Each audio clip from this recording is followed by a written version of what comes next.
Hello and welcome. You're watching NewsX World. I'm Megha Sharma. Let's take a look at the top headlines of the hour. Explosions were heard in Doha after Israel carried out an attack against the Hamas leadership. Qatar called the attack cowardly and a criminal assault that constitutes a blatant violation of international law. Israel said it targeted the senior leadership of Hamas with a precise strike, and the Americans were informed ahead of the attack. At least 22 people were killed and hundreds other injured as the Nepalese police used deadly force against demonstrators who came out on the streets triggered by a ban on social media platforms and anger over corruption. Nepal's Prime Minister has resigned from the post following violent protests.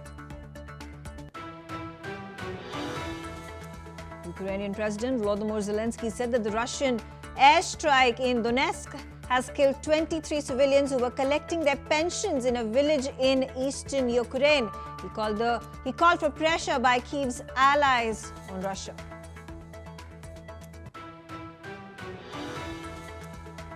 France is all set to get a third prime minister in a year as François Bayrou has handed over his formal resignation at the Elysee following a confidence vote against him in the parliament. President Macron said he will appoint a new prime minister in the coming days. The French government will deploy 80,000 police troops to contain the mass protests planned for 10th September, which could number 100,000 people and target airports, train stations and highways with blockades or acts of sabotage. Hundreds of Palestinians flee their homes and move towards shelters in South Gaza after the Israeli military warned all residents of Gaza City to leave immediately in anticipation of a huge ground offensive.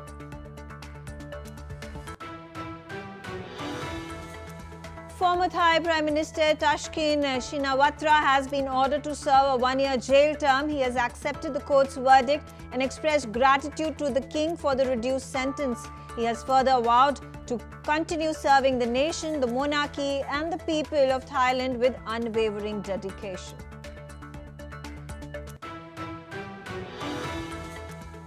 The Brazil Supreme Court started a vote in former President Jair Bolsonaro's crime case. The court will vote either to convict or acquit the far-right leader in a coup trial that has triggered mass protests by his supporters across the country.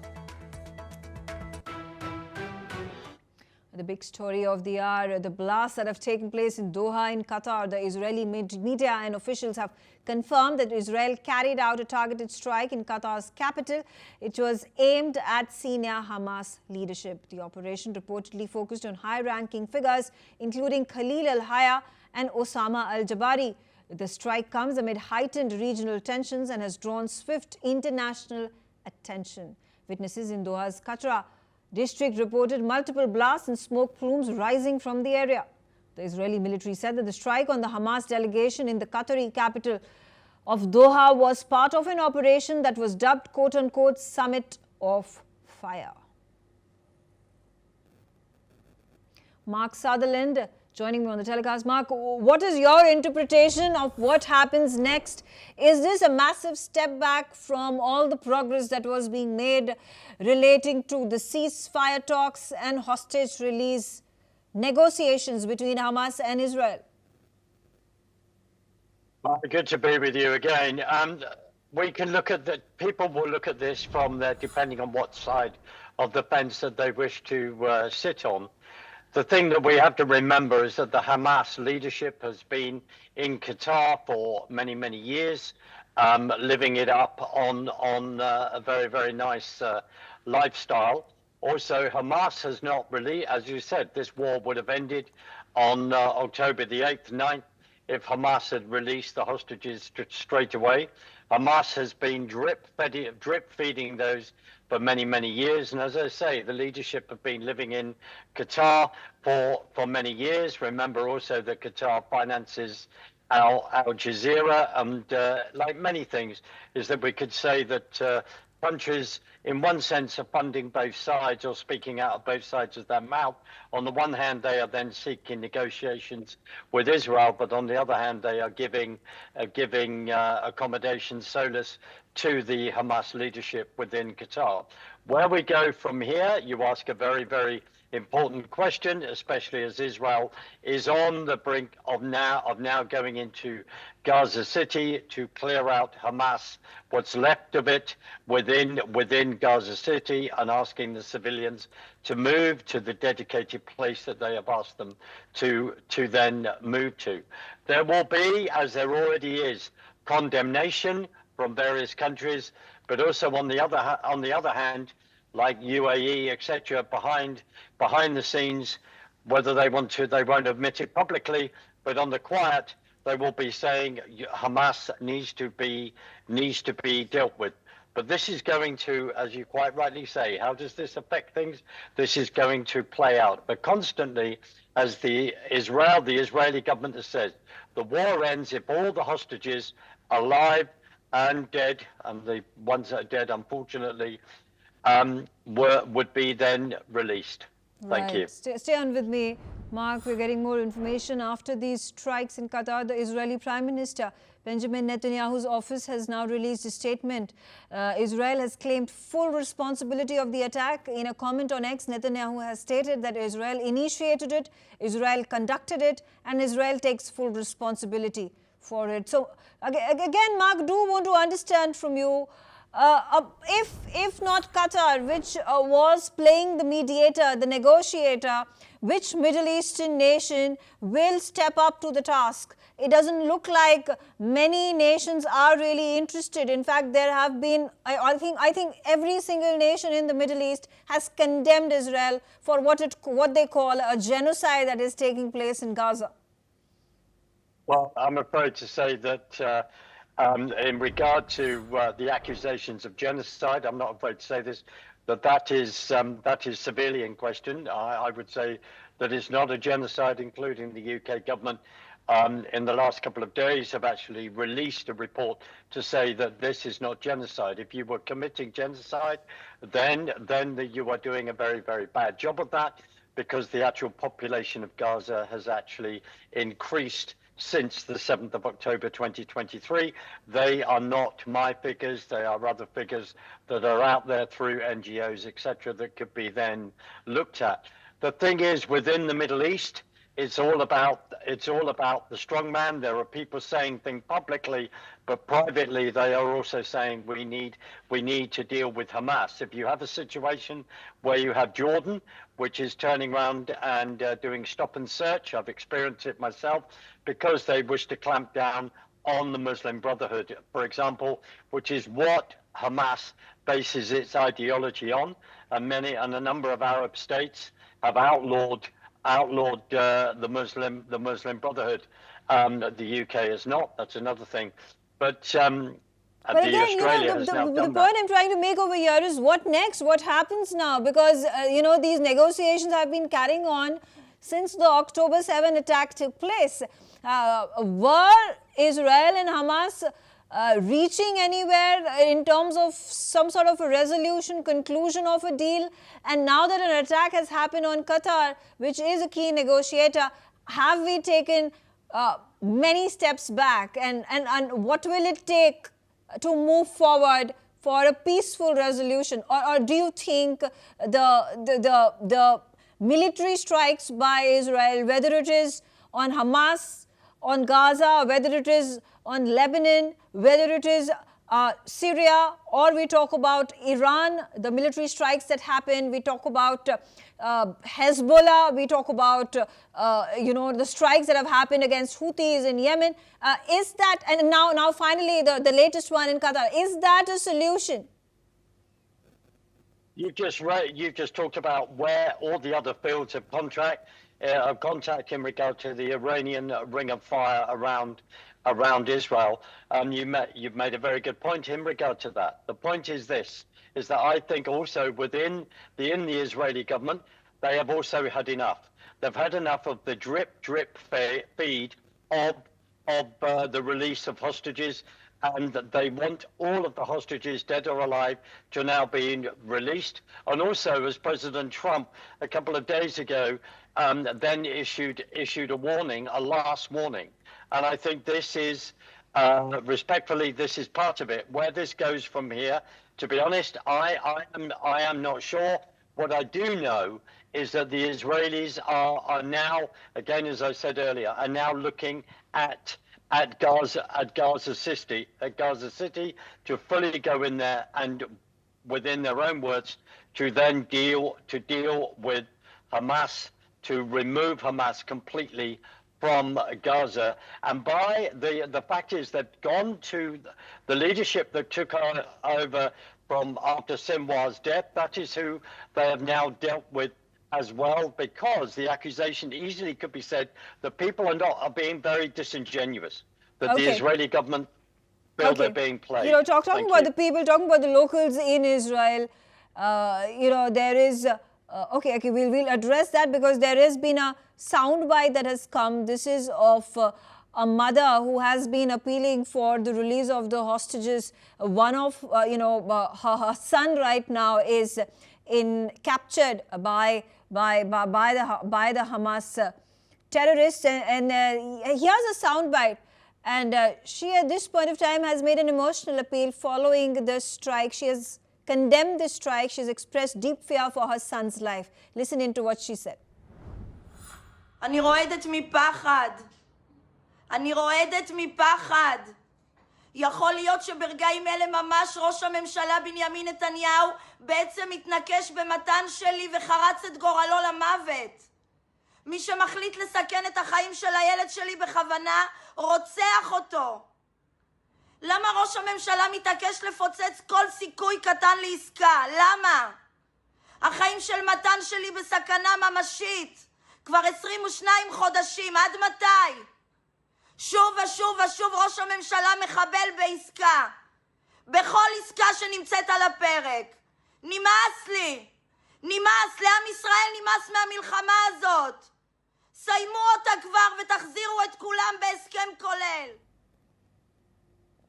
She goes on to say that Israelis are tired of the war and she wants her son to be released, and she cannot take this separation for any longer. In fact, the Israeli Prime Minister Benjamin Netanyahu and Defense Minister Katz have said that they believe Doha attack was entirely justified. Giving further details on the operation, Netanyahu has said that he ordered the strike today at noon after identifying operational opportunity. He also said that he ordered the security forces to prepare a strike on Hamas leaders after Jerusalem and the Gaza attacks.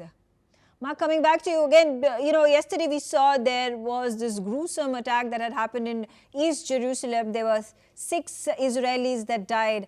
And this is what Prime Minister Netanyahu is indicating. He's saying that, is it some sort of a retribution? The fact that those people were killed and there has been a consequence of it by way of an attack, by way of a strike. This is what he seems to be hinting at. First of all, I'd just like to say, hearing that mother of a hostage, hearing her speak, I have total sympathy for that. I wouldn't want to be in her position, because we are talking about humanity. But this is difficult. This has always been extremely difficult, and that's how Hamas then work, because they know that they can use those hostages to lever in this situation. And that is why there is frustration from the government to turn around and say we have to fully go in and actually deal with this. The awful incident that happened in East Jerusalem yesterday also shows you the threat that is against Israel and the Jewish people, and that is the subject of Judah and Samaria. Is another huge issue. Of course, Palestinians would call that the West Bank. That's another issue, and Israel is also concerned about the security there, understandably, of its own citizens. That's why that played out. In regard to, I think, retribution, you're entitled to give that viewpoint, but I also believe that the strike on Doha, this is my personal opinion, in many ways has been a long time coming, because it's then understanding that they will put the pressure on. Israel has also given quite rightly through their actions that they can reach anyone, anywhere that they deem that is actually harming their citizens, which in this case the nation is under threat. It is fighting for its own existence. That is what it is dealing with, okay, and of course, hence why. Sorry. Yeah, absolutely. Mark, stay on with me. There have been global condemnation to the attacks that have taken place in Doha. Earlier today, the Palestine Liberation Organization has strongly condemned the Israeli attack on Doha, denouncing it, calling it heinous. And the PLO Secretary General Hussein al-Sheikh has stated that the attack was a blatant violation of international law and Qatar's sovereignty. He further warned it posed a serious threat to regional security and stability. The condemnation reflects growing regional concern over escalating tensions and breaches of international norms and laws in the Middle East. In fact, Iran has also strongly condemned the airstrike on Doha, calling it, quote-unquote, dangerous and criminal action that violates international law. The Foreign Ministry spokesperson of Israel has said that the attack that allegedly targeted Hamas officials constitutes a gross breach of Qatar's sovereignty and territorial integrity. In fact, there have been other reactions coming in. I'm going to take them one by one. Saudi Arabia has also issued a stern warning following Israeli airstrike in Doha.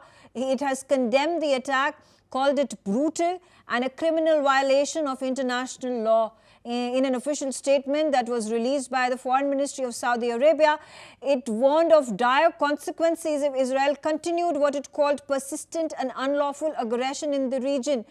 Saudi Crown Prince further spoke with the Qatari Emir, and the Saudi Crown Prince has affirmed the kingdom's support to deploy all capabilities to support Qatar after the strike. Mark, how is this going to play out, like I initially asked you, within the Middle East and the global geopolitical scenario that Israel finds itself in? Here, the Saudi prince has already spoken to the Qatari Emir, and he has said, we are going to provide you all support, financial or military or otherwise, to ensure that your sovereignty and territorial integrity is safeguarded.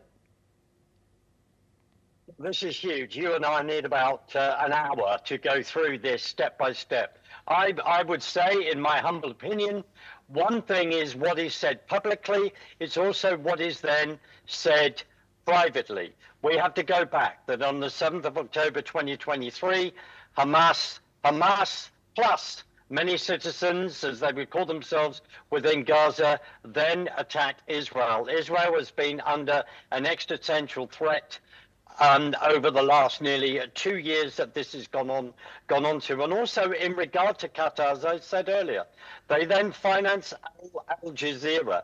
They have then had the Hamas leadership living in their country for a very, very long time. That Hamas leadership were then expelled. This group that has then taken over from Sinwar has then been living there. If Israel has then, if they feel it's that serious to then take this action, then that is why they have then done it. And we await to see, as I say, how this plays out in regard to the rhetoric, because there are many Arab countries around that wish privately for Israel to take out Hamas and to take out any other terrorist organization along this line. They have pushed these people also with this jihadist thinking and ideology out of their own countries. To you. Right. Pope Leo of the Vatican has also condemned the attack. He said that the entire situation is very serious. Remember, just a few days ago, it was the president of Israel who had gone to Vatican to meet the Pope. In fact, Chinese embassy in Qatar has issued safety reminders to Chinese nationals living in Qatar. United Nations Chief Antonio Guterres has also condemned the strikes in Doha.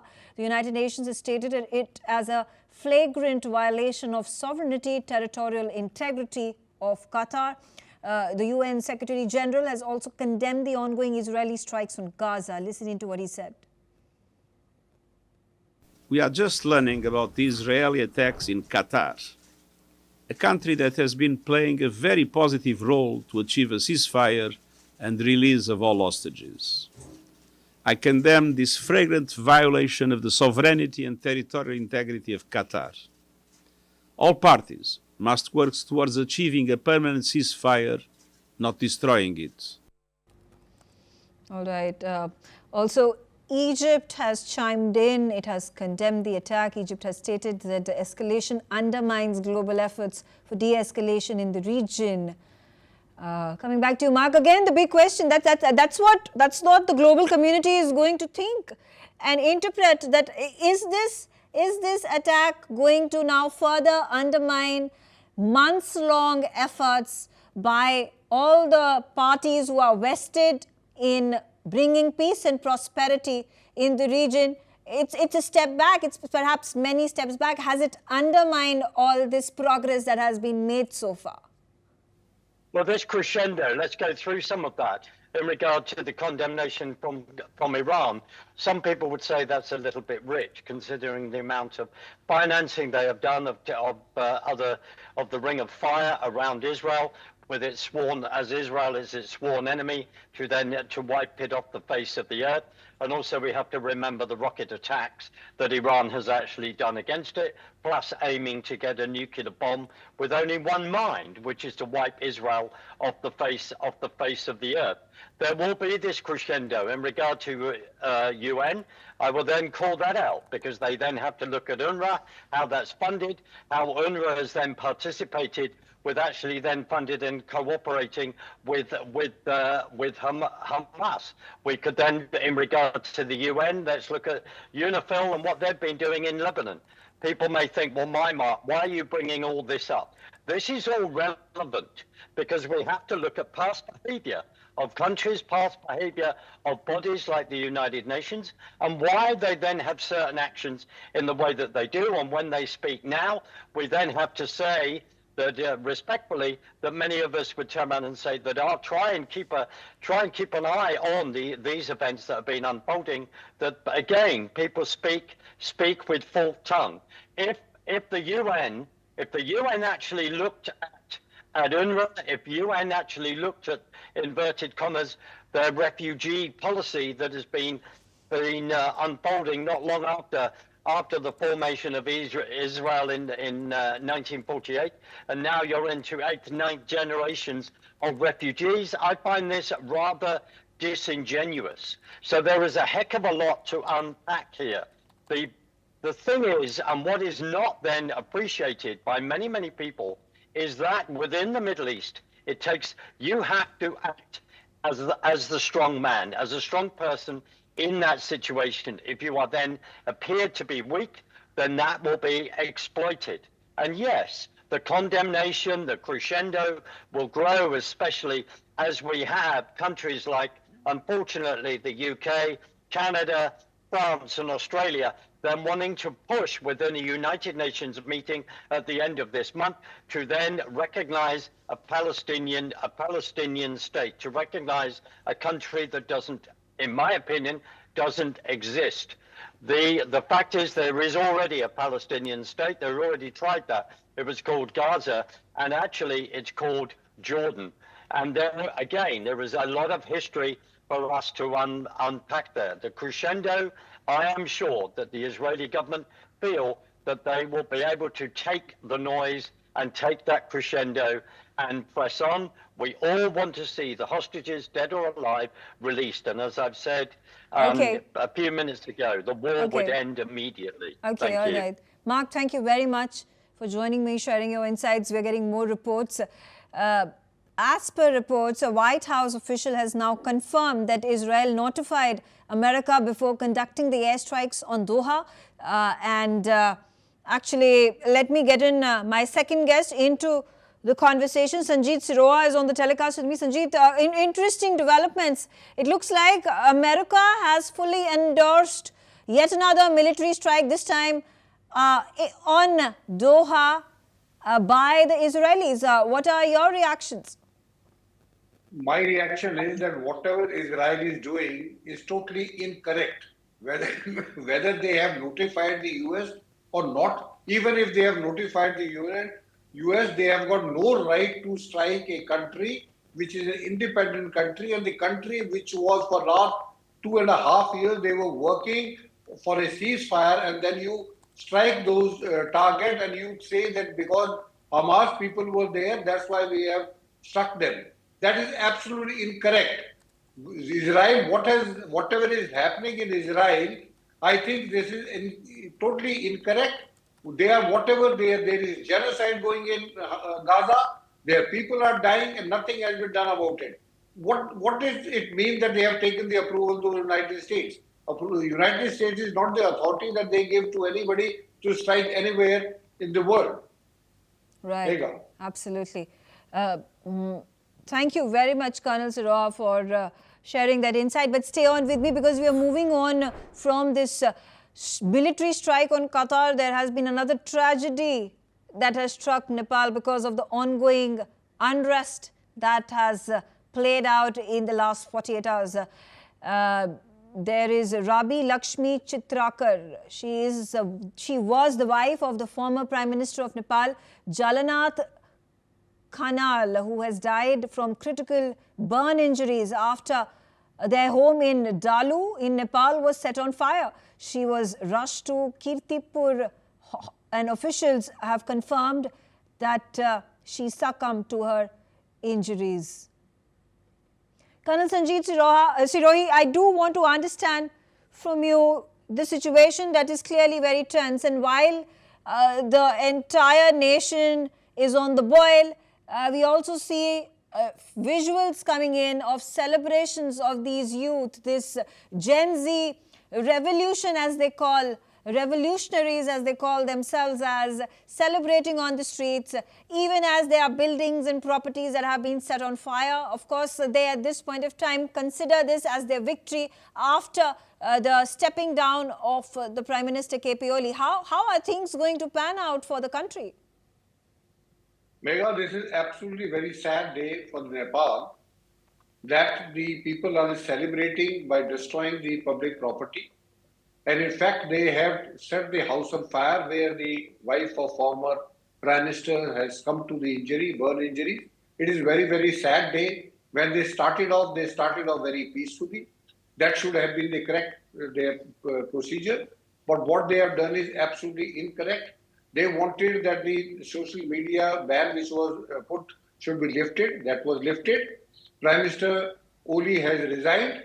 So I don't think now they have got any other reason to do all those things what they are doing.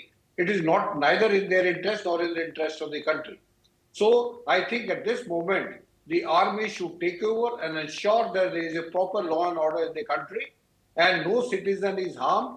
And they are thrashing the finance minister, things that is absolutely incorrect. And why they are doing it, I think now, because when this protest was started, it was totally peaceful. But when the police and the army, they started firing on them, that was the turning point in this total protest. And then a lot of things started happening. But now I feel that it is not only the students who are doing all this, there are external factors to it, because if you see, whenever any protest takes place, there are anti-social elements, they come into it and they make it more violent.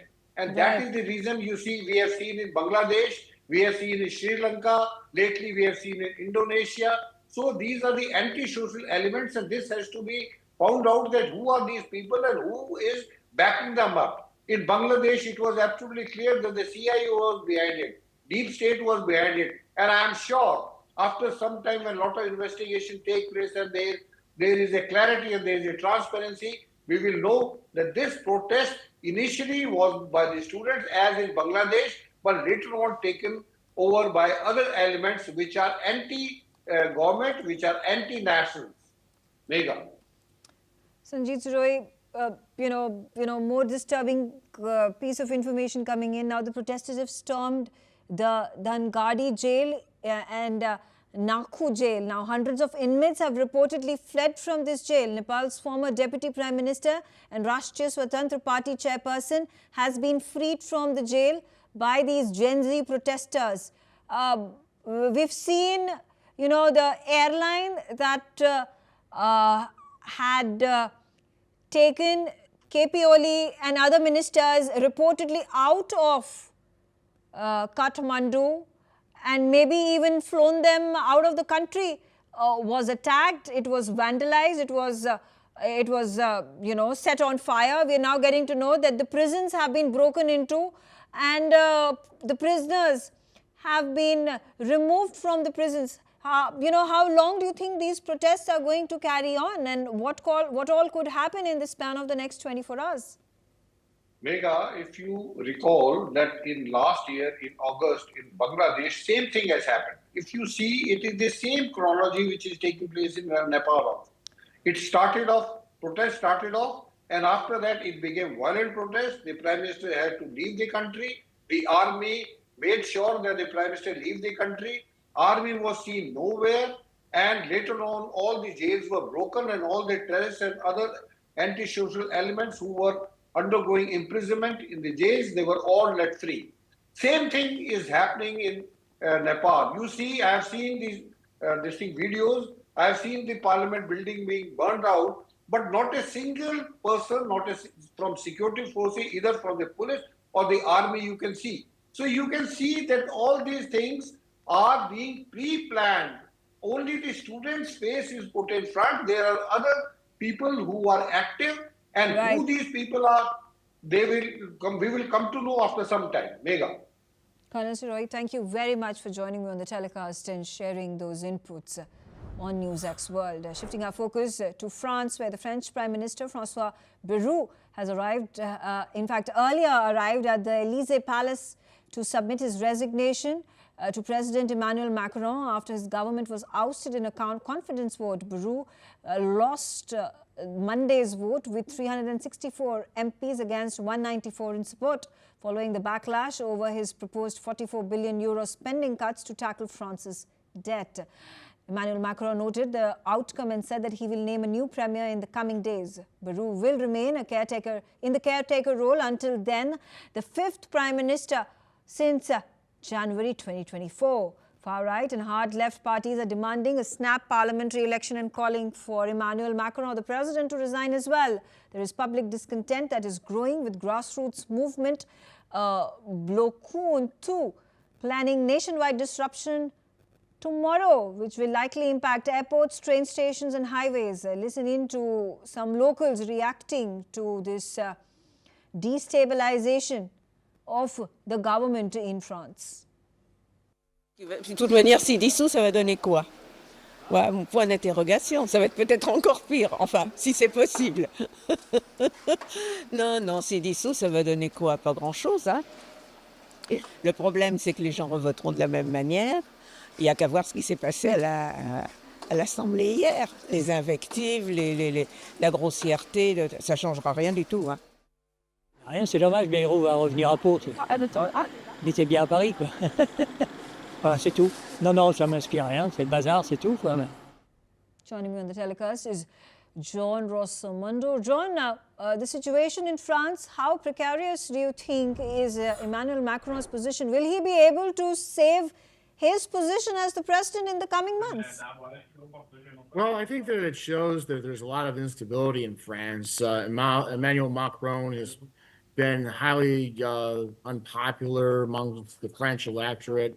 The austerity budget is something that the powerful unions in France definitely oppose, and they've brought down governments in the past. So I think that Macron should be nervous about his own future.